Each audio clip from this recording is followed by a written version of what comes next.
في أماكن فيها ناس ما ترد عليك، مو لأنها حقرتك، لأنك أنت مو موجود فيها.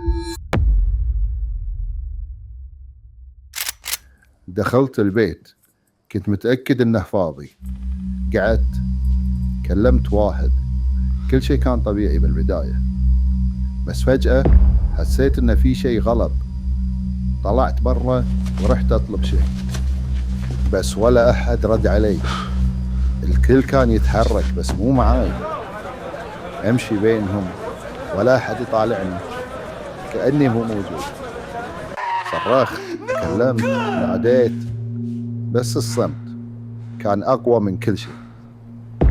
بعدين شفتها، كانت تبكي قريبة مني بس كأنها بعالم ثاني. حاولت أكلمها ولا حتى حست فيني. لقيت صورة ووقفت، ما قدرت أستوعب. كنت أنا اللي بالصورة، كانت هي تمسك نفس الصورة وتبكي علي. وقتها فهمت ليش ما حد رد علي، ليش ما حد شافني. مو لأنهم ما كانوا موجودين، أنا اللي ما كنت موجود. طلعت أنا متوفي من سنين.